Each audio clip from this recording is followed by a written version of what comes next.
afternoon, ladies and gentlemen. I'm pleased to welcome you here at the group exhibit Hydrogen Fuel Cells and Batteries at the Technical Forum in Hanover 2014.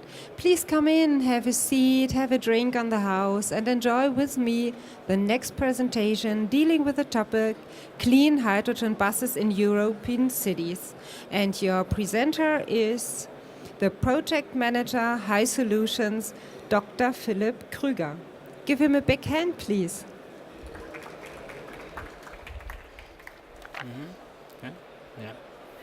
Okay. Good afternoon, everyone. Thank you for that kind introduction.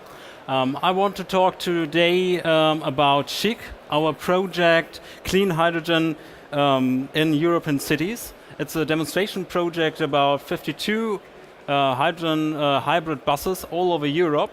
And first of all, let me introduce myself. My name is Philipp Krüger. I'm a project manager at hySOLUTIONS. hySOLUTIONS is an affiliate of the Hamburger Hochbahn, which is the local transport supplier in Hamburg. And in this connection, we are also a partner in this project. And I would like to start to introduce the project with the background. From 2001 to 2005, we started with the first project ideas in Qt and Actos. There was a demonstration of a fleet with 30 fuel cell buses in a European European network in regular transport. So that was a demonstration project on normal bus lines. And with the good results in that project, we could then go on with HyFleet Qt. That was a project from 2006 to 2009, 3 years, with 47 hydrogen buses powered by fuel cells, and the results were quite good.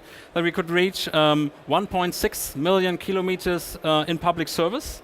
555 tons of hydrogen refueled, and this means roughly 1 million liters of diesel could be replaced by the application of hydrogen in that field. And the main conclusion at the end of this project was that fuel cell buses are suitable for public transport, and we thought that we should go on with CHIC. So the project started in 2010, and the runtime is until 2016, the end of 2016. We are 6 partners in CHIC, 6 regions, cities who are involved, 25 partners from 9 countries all over the world, 10 bus operators, including Hamburger Hochbahn, 8 industry partners, and 7 research and consultancy institutions. The project structure is that we have phase 0 and phase 1 cities and phase 2 cities in the next years, which means that 26 fuel cell hybrid buses are at the moment funded by the joint undertaking, the Fuel Cell and Hydrogen Joint Undertaking, the funding office from the European Commission, in these phase 1 cities. And 26 other cities are also involved with buses in the phase 0. And they can pass their lessons learned by to the phase 1 cities. The total budget of the project, the funding budget, is roughly 26 million euros, and in total 82 million euros in total. We have 5 different bus manufacturers in the project and 3 in the phase 1 cities. And of course, we need the infrastructure also. So we have 5 new built hydrogen refueling stations in the phase 1 cities. So where we are in Europe, we have the phase 0 cities, Hamburg, Cologne, Berlin, and Whistler in Canada as phase 0 cities. And the phase 1 cities are London, Oslo, Bolzano, Milan, Aargau, all over Europe. And we want to enlarge our network to other cities in the phase 2. And we have a workshop on the 21st of May this year in Stockholm, where we want to engage the people in Stockholm and the local authorities in Stockholm to join our project, to share our activities and to pass by our lessons learned to them. And that's the first workshop of several workshops who will follow in other cities, and we want to start this year in May 21st in Stockholm with that. So here are on that slide our partners. The city representatives, that's our more or less the bus operators. hySOLUTIONS is also here representing the Hamburger Hochbahn, the local supplier in Hamburg. Then we have the industry with us, the gas and oil industry, our local utility in Hamburg, Vattenfall, and the bus manufacturers like Daimler, like Wrightbus for London, and consultants, university and research institutes who are responsible for data collection. And we have HIRE with us for the dissemination activities. And this is our network where we want to try to facilitate this technology. So this deployment timeline shows the ramp up of our bus fleets. We started in Whistler with new flyer buses, 20 fuel cell buses in 2009. That was ahead to the Olympic Winter Games in Vancouver, where the buses were applied at that time. Then we had, in 2010, 5 additional buses from Wrightbus in London. And in 2011, in Hamburg, we got our 4 hydrogen hybrid buses, and also the colleagues in Cologne got their APTS buses. These are not this small buses with 12 meters, these are articulated buses, 18-meter buses. In 2012, we had Aargau and Oslo with 5 Evo buses and 5 Van Olds in Oslo. And then in total 8 buses for London in 2013, 3 buses for Milan, and 5 buses for Bolzano. So these are our buses at the moment on the road, and I would like to talk with you now about the bus technology. The bus architecture is looking quite similar through the several bus operators. We have the innovative components on the roof of the bus and at the rear end of the bus. Fuel cell, hydrogen tanks, fuel cells, batteries, cooling system, and the auxiliary components. The fuel cell system is the Evo bus. This is the Evo bus from Daimler. There is a fuel cell system integrated with 120 kilowatts and a battery system with 258 kilowatts. We have a recuperation system inside. That is a big difference to the HyFleetQ project. There we had, to the HyFleetQ project, there we had no recuperation components integrated. And this is the major factor of the improvement of the technology of the bus in this project in CHIC here. And the storage system is about 35 kilograms for the Evo buses. The Van Holt buses look quite similar. The technology is also here on the roof of the bus with the hydrogen storage system, batteries, drive cooling. The fuel cells are at the rear end of the bus, and we have no real hub motors. We have a central motor implemented in the bus, and this bus is also able to recuperate the energy by this regenerative brakes, which are installed, and the storage capacity of the hydrogen tanks is also here 35 kilograms. The next bus is the bus from Wrightbus for London. 8 of these buses are on the road today. The fuel cell system is a bit smaller here, and they work with supercapacitors instead of batteries. That's a difference. And the rest of the system is also here quite similar. On the roof of the bus, the storage tanks are there, the supercapacitors, the electronic radiation, and the central electric motor. And the storage capacity here is a bit smaller, 33 kilograms here, and it's at the end also quite similar architecture to the other bus manufacturers. So this matrix structure shows the different approaches to apply these buses in the different regions. The idea in CHIC was to have different climate conditions in different cities, different type of routes, and different surroundings. Very rural traffic, for example, in Switzerland, low temperature during wintertime. We have high temperature in Milano, for example, and in a very dense urban surrounding, very heavy urban traffic there. and this leads to different average speeds for the bus. 22 kilometers in average in Switzerland, for example, in Aargau, and in London or in Milan, 12 to 13 kilometers per hour as an average speed for the buses. And interesting to notice is also the different strategies for the maintenance work. We have rebuilt facilities which were already on the bus depots, and for example in London, and also we in Hamburg got a new built facility for the maintenance of the buses. So there are also different approaches, and it's in CHIC we have the ability to share our lessons learned on the maintenance aspects. So as I said already, the key improvements of the fuel cell bus architecture is the fuel cell system. It's smaller due to the higher power density, and the lifetime could be extended. We have batteries and supercapacitors for the hybridized powertrain, and this is the main improvement of the buses, because we can now buffer the peak loads, we can boost the acceleration, and the system allows to recover the energy from the braking. And the big benefit, I will show the numbers on the next slide, is that we could get an improved fuel efficiency up to 50% better than in high-frequent.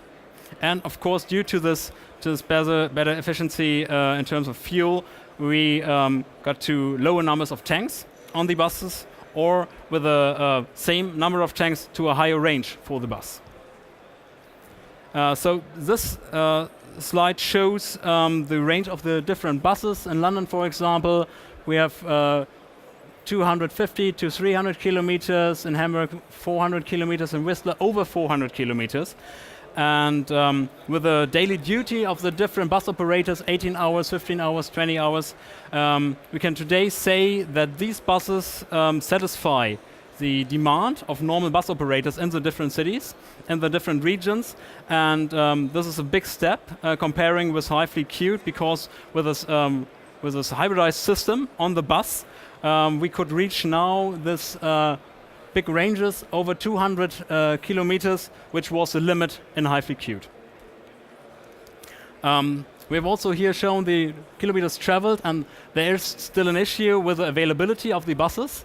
As you see it here, our target in CHIC is to have an availability of the buses at the end of 85%. At the moment, we are in the different regions at 70%, 60%, in Hamburg 50%. So there need to be the technological approach a bit improved. But at the moment, after the last years in CHIC, we now know which components are the weak ones, and we could, together with the bus manufacturers, now act, and hopefully we can use the next 3 years to get to our target of the 85% then. This chart here again shows these dramatic fuel economy improvements. As I said already, in high-frequent, we don't have the ability to recuperate, to recover the energy from the brake, and we had fuel consumptions of 19 to 29 kilograms for 100 kilometers in average. And at the moment in CHIC, we are with our solo buses, with our 12-meter buses, at 8 to 9 kilograms for 100 kilometer, and together with also the articulated buses, the 80-meter buses, we are on the level at 13 kilometers, and that fits perfect to our CHIC goals that we stated before the project started. From the bus technology now to the infrastructure. The phase 1 cities got new infrastructure buildings, new refueling stations, and 4 of the 5 operators refuel with on-site electrolyzer generated hydrogen, and London decided to go for this liquid solution, liquid hydrogen, and store it on-site and then refuel it to the buses. The refueling capacities of the buses are quite comparable due to the very comparable size of the bus fleets. And we have also the first numbers for the refueled hydrogen. The same slide for the phase 0 cities with Berlin, Cologne, Hamburg and Whistler. And these are all the facilities and the refueling capacity here is adapted also to the fleet size. In Cologne, for example, we have these 2 articulated buses, so the refueling capacity is a bit lower.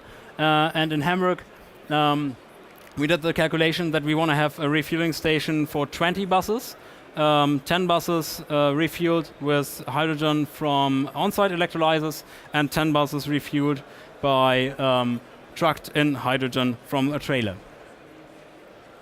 So what we can state is that the availability of the refueling station is not an issue anymore. We have an availability in CHIC of over 98% at the moment. And compared with HyFQ, that is this is a big step forward, because during the time in Qt and HyFQ, the facilities of the infrastructure that was a problem with the on-site production, with the compression of the hydrogen, with the dispensers. And there we had, in comparison, availability of 90%. So here we are better. And also the refueling times of the buses is now better in CHIC.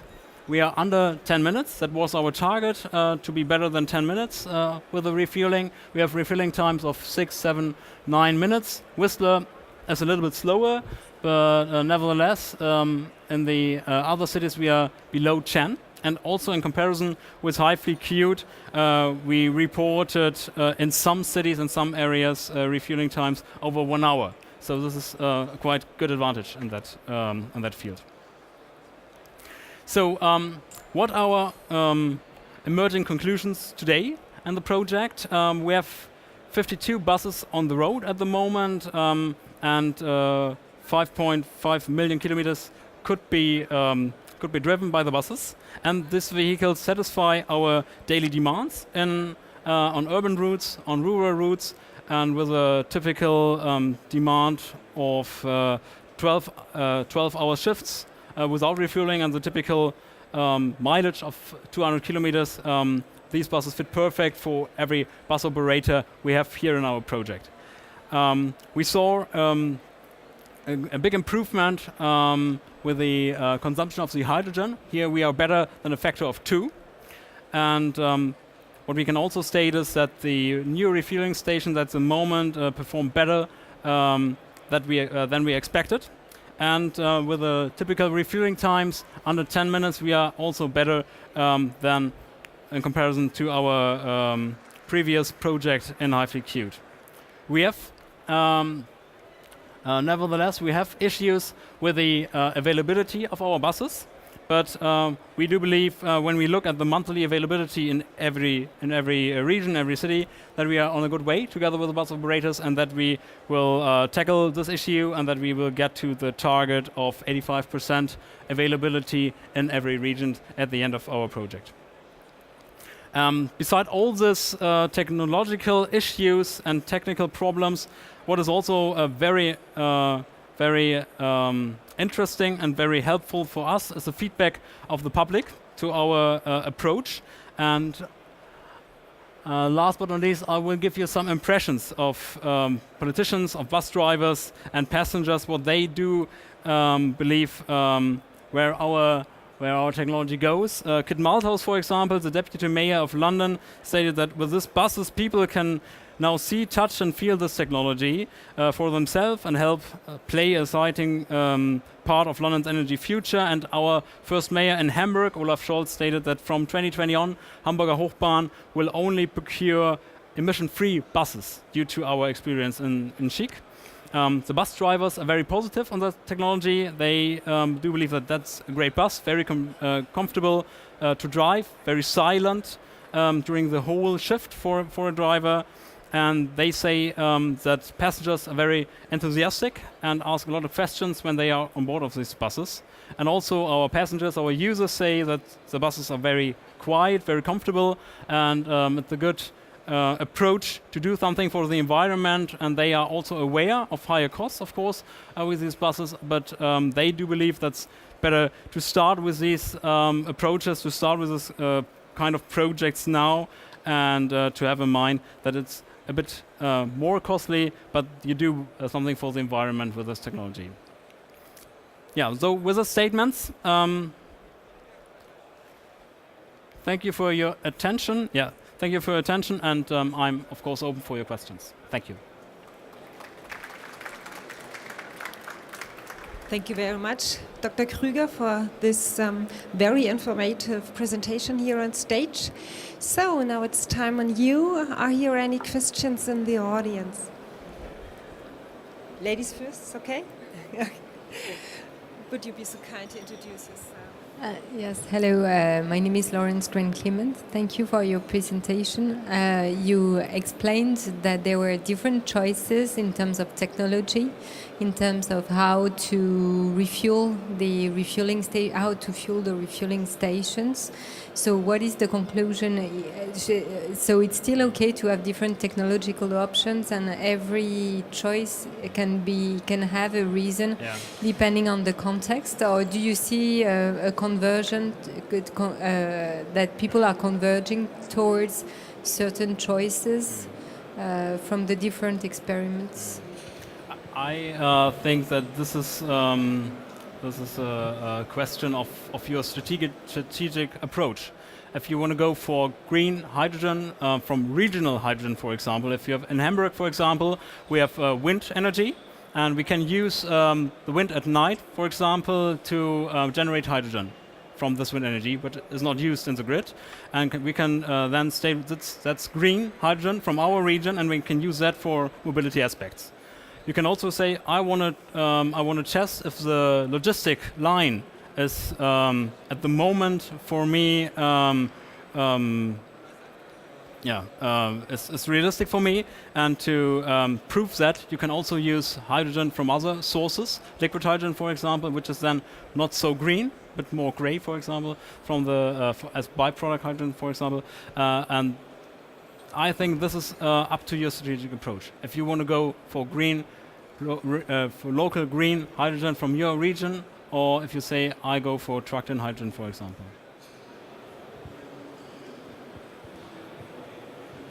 Would you be so kind to introduce yourself? Yeah. Hi. My name is Al Hussein. I work with reliability of fuel cells, and you mentioned that the reliability was low down, or availability. Can you tell us what's the mean time between failures? What's the failure mode effects and analysis of the fuel cells? I don't have a concrete number for mean times between failures, but what I can say is that around 50% of our downtime is due to power electronics, and these are components at the moment which we could identify, which are the problems, where the failures come from, and we do believe that we are now on the right way together with the bus manufacturers to solve these problems, because we now know where the weak points are at the power electronics. So 50% of our unavailability is due to this power electronics. Is it power electronics or the membrane?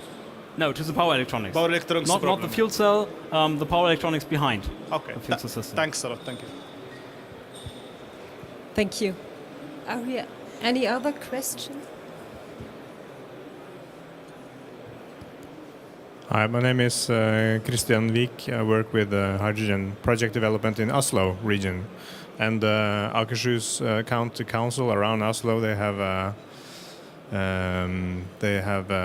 decided for a strategy now, deploying at least 30 new buses from 2018. And I'm wondering, do you see any development that can bring a larger range of different buses into operation by them, regional buses and other kind of buses than the city buses? So you're asking for programs, funding programs, or is it more for boundary conditions to go for the technology? Development of the technology and maturing the technology so that more different kind of buses can be deployed. So what we believe is that we are now at the point that we can solve these problems, what I mentioned already with the power electronics, for example, at our buses today. And the next step will be that we have plug-in fuel cell buses, kind of range extender concepts, for example, with smaller fuel cells, bigger batteries, where the fuel cell is responsible to recharge the battery and the power for the reel-up motors or for the central motor comes from the battery. And also plug-in solutions that you can recharge your big battery on the bus depot, for example, and the full recharge battery bus can then leave the bus depot, and the fuel cell is kind of range extender on the bus, which is responsible on the road to extend your range at the end. So in Hamburg we will get 2 additional buses at the end of this year. From Solaris, the bus manufacturer Solaris, and that will be range extender plug-in hybrid fuel cell buses. And we can also then share our lessons learned in the next years and this CHIC network, of course. And I think when you want to start in 2018, you can look at our results and our conclusions, and then decide what can your strategy be, also in terms of infrastructure, for example. Thank you very much. Yeah, thank you very much, Dr. Krüger, for being here. Thank you. Thank you. And I think you stay for minutes longer here at the back of the booth here, the Technical Forum. If you have further questions or they come a little bit later in your mind, please do not hesitate to contact him here directly. Thank you. We have a little break now for 2 minutes and then we will continue with our last presentation here from today, dealing with the topic SOEC development status at Sunfire. Thank you very much.